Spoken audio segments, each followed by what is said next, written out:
Welcome to our channel. Today we how to disable MeisterTask notifications for boards in USA. Detailed guide step by step clearly. To disable MeisterTask notifications for boards, first, open the MeisterTask application or website. Log into your account if you haven't done so already. Navigate to the specific board for which you want to disable notifications. Once you're on the board, look for the three-dot menu in the top right corner of the screen. Click on the three-dot menu to reveal additional options. Select Board Settings from the drop-down menu. In the Board Settings, find the Notifications section. Here, you will see various notification options related to the board. Locate the settings for notifications you wish to disable. Uncheck or toggle off the notification options that you no longer want to receive. Ensure that you confirm any changes if prompted. After making your adjustments, close the Settings menu. You will now no longer receive notifications for the selected board.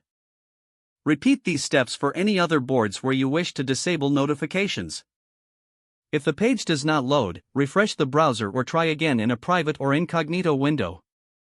Make sure you are using the correct email address, then retype it carefully to avoid small typos.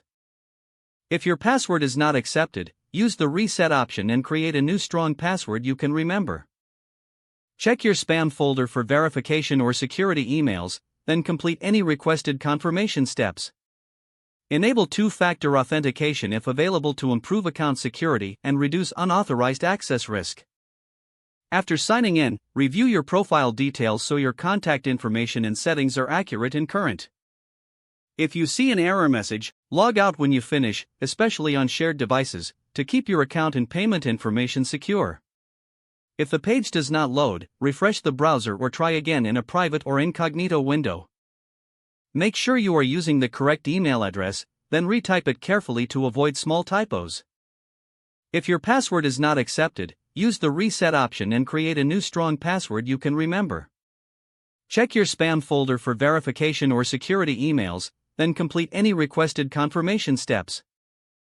Enable two-factor authentication if available to improve account security and reduce unauthorized access risk. After signing in, review your profile details so your contact information and settings are accurate and current. Don't forget to like this video and subscribe to our channel for more step-by-step tech guides.